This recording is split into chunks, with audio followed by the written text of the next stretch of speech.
Okay, so the Beats Solo 3's wireless. I gotta say, as much as I want to hate these, I just can't. I just can't. Yeah, I know you want to say, oh, their Beats are just so overrated. They're not that good. You can get so much better headphones for less money.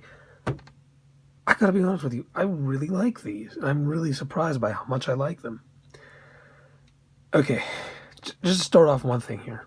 Shout out to Apple for that new W1 chip.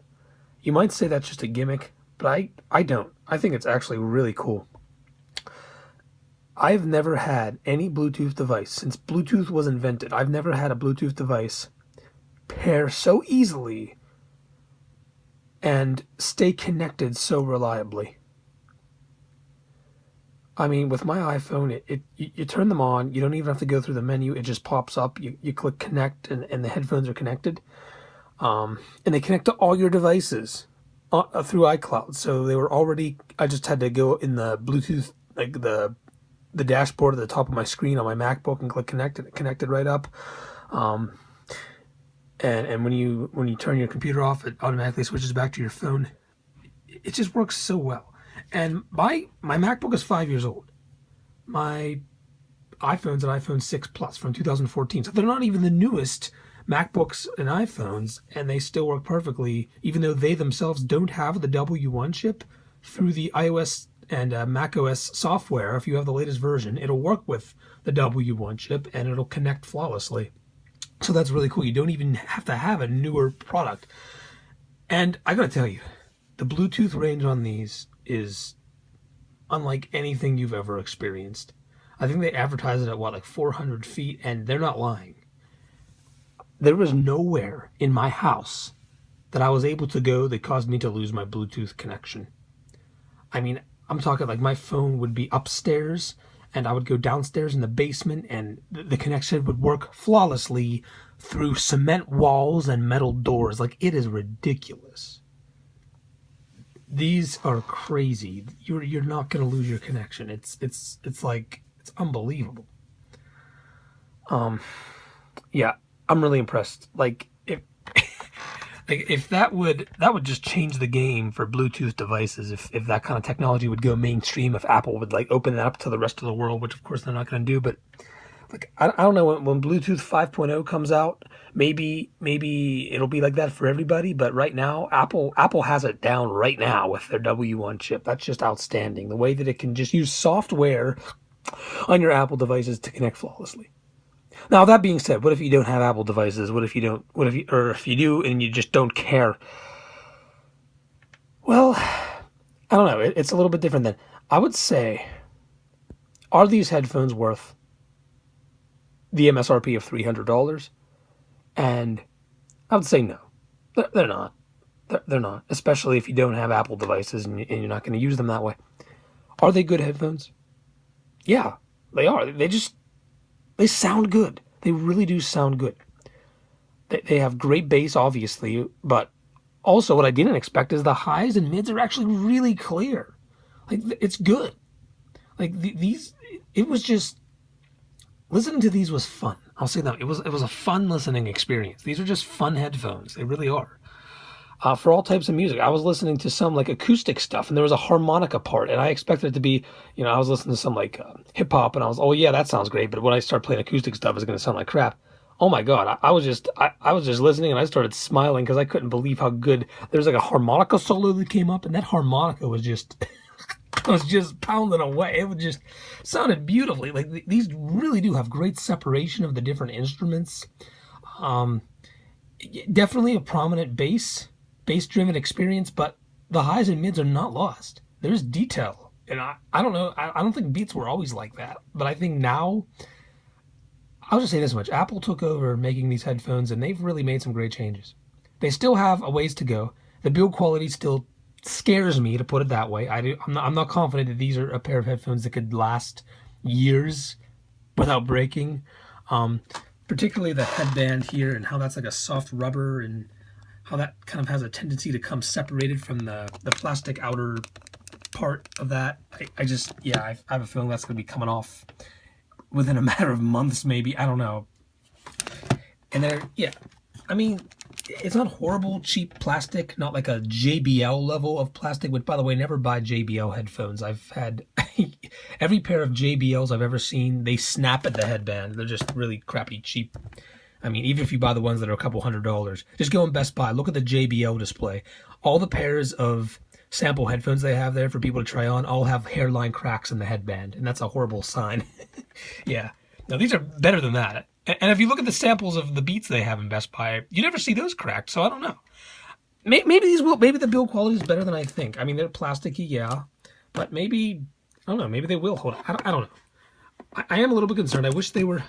Why on earth is there $99 Beats EP wired headphones made out of metal, and these $300 wireless ones aren't? I don't know. If they put the build quality of the Beats EP into their higher end headphones, that would be amazing. Like, there's so much potential with Beats right now with that W1 technology, which is like unlike anything I've ever experienced, coupled with the sound quality, which I think is fantastic. Like, I don't know why so many people were hating on these for the sound. Like, they sound great. They really do. Like, there's detail across the entire soundstage. Yeah, I mean, I can't lie. These are a really good sounding pair of headphones. The problem is, they're a really good sounding pair of $150 headphones. If the MSRP on these was $150, I would say these are a definite go. $300, I mean, that's getting into the range of like higher end headphones, like Sennheiser and Bose. I mean, I personally don't like the soundstage of Bose. It just doesn't have enough. It's just not fun enough for me. It's too flat, not enough bass. But I don't know. These need to.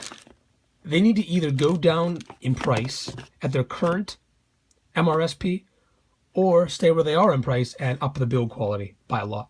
Like, I would like to see like real leather here instead of rubber padding the headband, or some really soft material like Alcantara. Yeah, I just don't want them to be as rickety and as plasticky. They're not as cheap as I thought they would be. I gotta say that.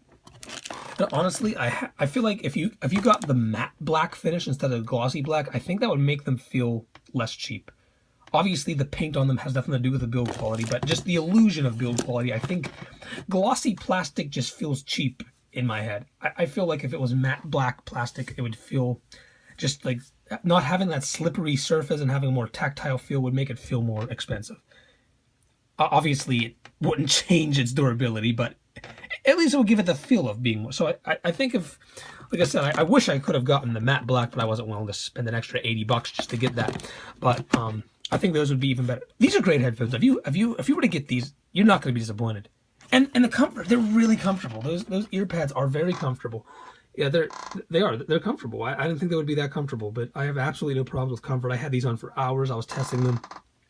Yeah, I gotta say, I want to hate these. I'm so. I don't want to be one of those people that likes Beats. They're good. They're just good. They're fun to wear. The music sounds fun. A lot of bass, but still very well defined highs and mids and great separation of instruments. Like, I'm really blown away by how good they were on that front. I didn't think they would be that good. So all I can say is, if you are an Apple fan and you have Apple devices and you're going to primarily be using these with Apple devices, and if you're able to get these at a discounted price, closer to $200 as opposed to like $300, these probably will be worth it for most people, as long as you don't mind the kind of plasticky feel. And keep in mind, most headphones are made out of plastic. Even high-end Bose are made out of plastic. Granted, I think they're kind of more durable than this, but most headphones are made out of plastic. I guess manufacturers of headphones just do that because plastic is lighter weight and more comfortable on your head. I don't know. But the problem is, yeah, like I said, if this was a $150 pair of headphones, I would say, yeah, go for them. They're great. But at their price range, I would expect more premium materials. So I would say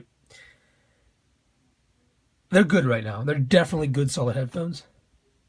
But with that W1 chip, and if Apple just upped the quality of the materials a little bit, I feel like a Beats Solo 4, if they came out with that and they upped the quality of the materials, these would be some of the headphones to beat. These would be amazing headphones. But I gotta say, I'm impressed. I'm impressed. The only really concerning thing about me is the build quality, which isn't terrible, but still, I just don't like a lot of plastic. But the ease of use, like I said, if you're not an Apple person, if you don't have Apple devices you're going to be pairing these with, obviously they're still going to sound great, but you're not going to get all those, that amazing Bluetooth range and that easy pairing. So these might not be as worth it to you, but I would say if you do have Apple devices you're going to be using this with, and like I said, don't pay $300 for them. If you can get them, like $219 I paid for mine, even that's a little bit, like if these ever go down in price to $150, maybe eventually they will, they're going to be, that's a go right there. Like I said, the only thing that really concerns me is I just don't know how well these are going to hold up over the course of several months. But as far as sound and comfort and performance, I mean, I like these headphones. There's no way around it. I don't want to be a Beats person, but I can't hate them. I just can't hate them. They're so much fun to wear and to use. And that's about all I have to say. So, like I said, check out my video coming up. I'm going to look at the Sennheisers. Those should be coming in soon. I'm going to compare those to the Beats. And before I started this, I thought that the Beats wouldn't stand a chance. The Sennheiser would have to win hands down. I think in build quality they will, but I don't know. Just the overall ease of use and fun, and just fun sound signature that these have. I'm gonna have to see pretty amazing things out of the Sennheisers to pick them over these. So thanks for watching, and I'll see you in the next one.